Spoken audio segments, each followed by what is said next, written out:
टिक्का, आपके पास बड़ी अंदर की खबर होती है और ख़ास तौर पर यह भी कहा जाता है कि पाकिस्तान तहरीक इंसाफ के हवाले से अगर किसी को, मतलब आजकल नहीं कहना चाहिए, कोरोना में अगर किसी को छींक भी आती है तो आपको पता होता है, आपकी बहुत इंग्रेस है और आपके पास बड़ी डिटेल खबरें होती हैं। पहले तो ये बताएं कि ये जो आज फैसल वाडा साहब ने कुछ काफ़ी सुना है, काबीना में प्राइम मिनिस्टर के सामने अपना दिल खोल कर रख दिया, ये क्या सही है और क्या बातें की, जरा ये भी हमें बताते चलें। जी बिल्कुल अमीर हैदर साहब, आज जब काबीना का इजलास हुआ तो सबसे पहले असद उमर को ये गिला था कि फवाद चौधरी का जो बयान है ये इंतहाई गैर जिम्मेदाराना बयान है और यकीनन उससे नुकसान पहुंचा है, और जिस पर वजीर आजम इमरान खान का इशारा फवाद चौधरी की तरफ था और फवाद चौधरी ने दिफा किया अपने बयान का, और उन्होंने ये कहा कि मेरा जो बयान है ये सियाको सबाक से हटकर पेश किया गया। और साथ ही फवाद चौधरी ने यह भी कहा कि माजी की बात थी और मैं अभी भी इससे स्टैंड लेता हूं कि इससे पार्टी को नुकसान होता है। वजीर आजम इमरान खान ने इस बात पे तो सबको हिदायत की कि कोई भी मुतनाज़ा बयान ऐसा ना दिया जाए जिससे पार्टी को नुकसान हो, लेकिन मामला जब फैसल वावडा के पास आए तो फैसल वावडा ने भरपूर तनकीद शुरू की, बहुत ही जज्बाती अंदाज में उन्होंने सारा गुस्सा निकाला। खास तौर पे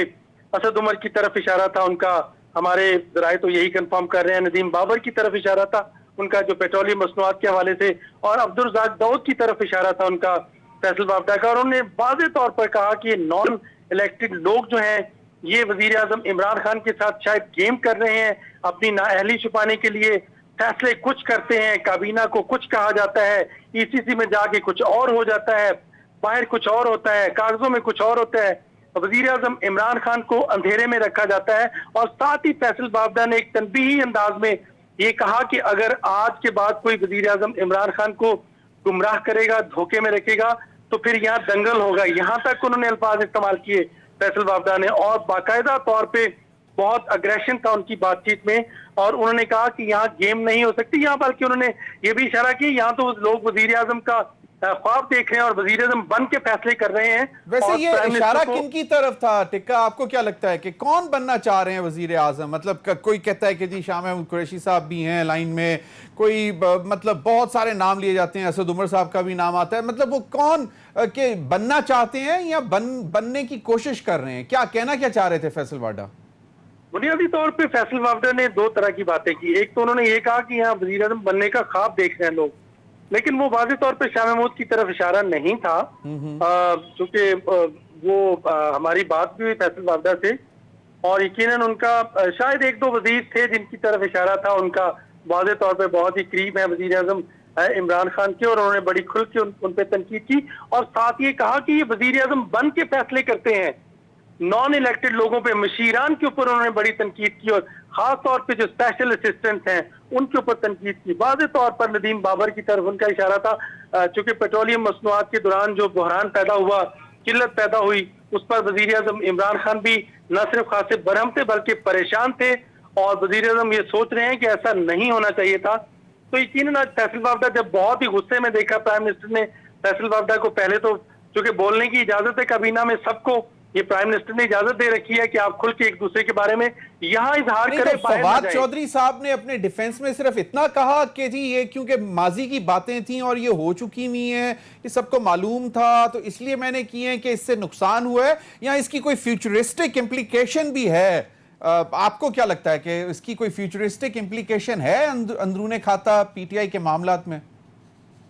बिल्कुल, इशारे तो इस तरफ ही हैं, लेकिन क्योंकि फवाद चौधरी को हमेशा दबंग बात करने की, आप भी जानते हैं, दबंग बात करने की उनको आदत है और वो बात कह जाते हैं, लेकिन इस तरह जो इंटरनेशनल टीवी चैनल को जो उन्होंने इंटरव्यू दिया और उसमें जो उन्होंने खास तौर पे पार्टी के अंदर की बात की, तो यकीनन प्राइम मिनिस्टर के लिए तो शायद ये बातें नाकाबिले कबूल है। लेकिन फवाद चौधरी का ये कहना था कि उन्होंने ऑफर किया है कि मेरा वो इंटरव्यू आप शुरू से आखिर तक सुने, मैंने कोई क्रिटिसाइज नहीं किया, मैंने तनबीह की है कि इससे पार्टी को नुकसान होता है, इस तरह एक दूसरे को नीचा दिखाने से या एक दूसरे के बारे में साजिशें करने से या इख्तिलाफात से पार्टी को नुकसान होगा। तो उन्होंने तो ये बात ये क्या कि उससे मुबर्रा हो गए कि मैंने पार्टी के हक में बात की। टिक्का खान सानी, असद उमर और शाह महमूद कुरैशी साहब ने भी आज मतलब एहतजाज रिकॉर्ड करवाया, मतलब कि जी ये फवाद चौधरी साहब ने ज्यादती की है।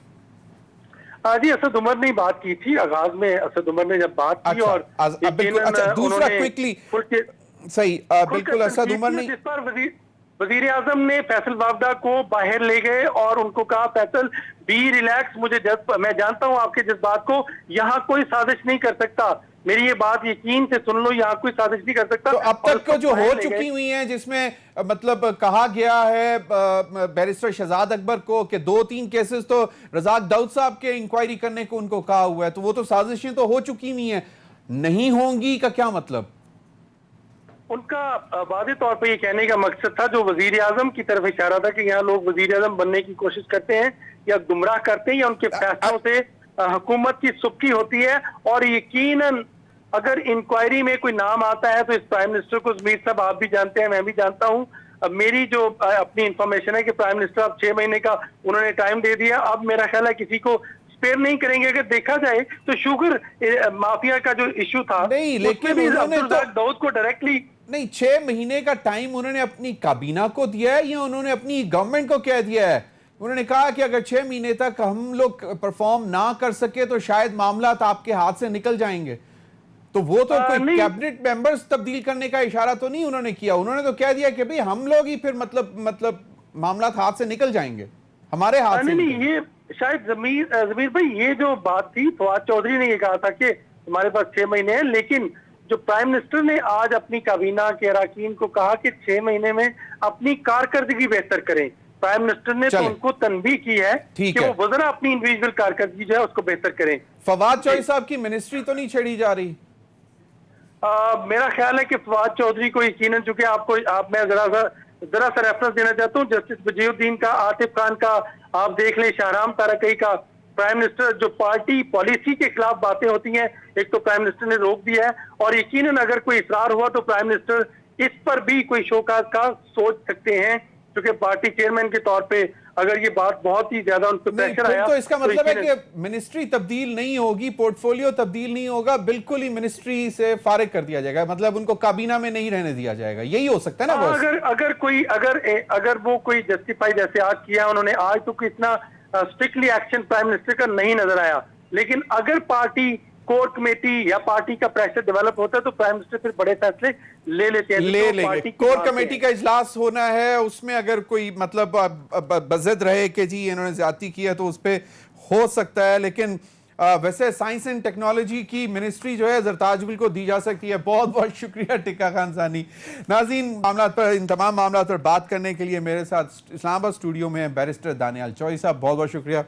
सॉरी, उस्मान सईद बसरा साहब, सॉरी वो सबसे ऊपर नाम लिखा था, क्योंकि उस्मान सईद बसरा साहब नाज़रीन नॉर्मली स्टूडियो में कम आते हैं, लाहौर में ज्यादा होते हैं, तो बहुत बहुत शुक्रिया उस्मान सईद बसरा साहब। बैरिस्टर दानियाल चौधरी साहब रहनुमा पाकिस्तान मुस्लिम लीग नून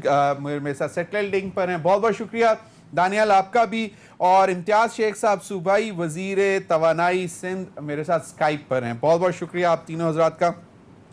उस्मान सईद बसरा साहब, आपने हमारे टिक्का खान सानी की गुफ्तगू सुन ली, और टिक्का खान सानी के हवाले से मैं मतलब आज से नहीं, बहुत अरसे से मैं जानता हूँ कि ये मतलब ख़बर जो है वो 2-3-4 दफ़ा कंफर्म करके फिर देते हैं, और ये बग़ैर कंफर्म नहीं करते, बोलते नहीं हैं। तो ये जो आज से काबीना में मामला हुआ है, जो ख़ासतौर पर फैसल वाडा ने, चले फवाद चौधरी साहब ने तो जो कह दिया वो तो सबने सुन लिया, आ भी गया, जो वॉइस ऑफ अमेरिका को उन्होंने इंटरव्यू दिया,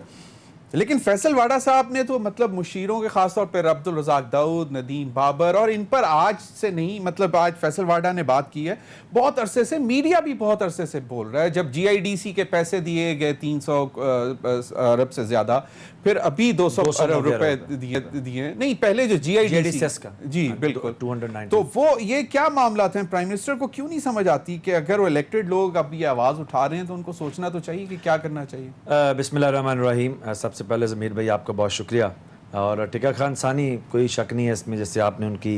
तारीफ़ की है, और सहाफ़त हो या कोई भी शुबा है ज़िंदगी हो, जो लोग मेहनत से काम करते हैं उनकी तारीफ़ करनी चाहिए, यही उनकी सिताइश होती है, इसी को वो देखते हैं कि लोग। तो मैं टिक्का खान सानी का मोतरफ़ हूँ, बड़ी अच्छी जर्नलिज़म में उनका बड़ा अच्छा माशाल्लाह सही मानों में जो लोग मेहनत करते हैं। अब आप आ जाइए जो आपका सवाल है उसकी तरफ। देखिए मसला ये है कि हम एक सही मानों में, ज़मीर भाई ये नहीं कोई लफाजी है इसके अंदर, हम सही मानों में एक सियासी जमहूरी पार्टी है, जिसके अंदर बात करने की आज़ादी है, जहाँ जैसे अभी टिका खान ने कहा कि प्राइम मिनिस्टर ये अलाउ करते हैं कि आप जब यहाँ बैठें तो आप अपनी बात खुल के करें। अगर आप किसी चीज़ से, किसी पॉलिसी से या किसी होने वाली चीज़ से इख्तलाफ रखते हैं तो अपना इख्तलाफ बिल्कुल बबांगे दोल खुल के बयान कीजिए। ये कोई ख़ानदानी लिमिटेड पार्टी तो है नहीं कि एक ख़ानदान का राज है और बाकी लोग उसके अंदर दब के बात करेंगे। एक तो ये पॉजिटिव चीज़ है। अभी जैसे आपने कहा कि फैसल वावड़ा ने इतनी बातें की हैं, मेरे इल्म के मुताबिक ऐसी बातें नहीं हुई हैं। ऐसी बातें जो कैबिनेट के अंदर, क्योंकि माहौल इस तरह का है कि सब लोग खुल के प्राइम मिनिस्टर उनको टाइम देते हैं, हर एक को टर्न बाय टर्न टाइम देते हैं, तो हर एक उस पर बात करता है। तो जो जारी बात है, पिछले दिनों में आपने देखा पेट्रोल का क्राइसिस रहा है, फिर हमारे जो इकोनॉमिक फ्रंट के ऊपर मुख्तलिफ चीज़ें रही हैं, तो जो हमारे मिनिस्टर्स हैं वो एक दूसरे के साथ खुल के बात करते हैं और जो पब्लिक से उनकी एक सेंटिमेंट के ऊपर, पल्स के ऊपर उनका हाथ होता है, जो फील करते हैं, तो वो प्राइम मिनिस्टर के सामने आके, एक बड़े फोरम है ना ये कैबिनेट का, तो उसके सामने आके रखते हैं। ये पॉजिटिव बात है। देखिए क्रिटिसिज्म जो हेल्दियर क्रिटिसिज्म है ना, जो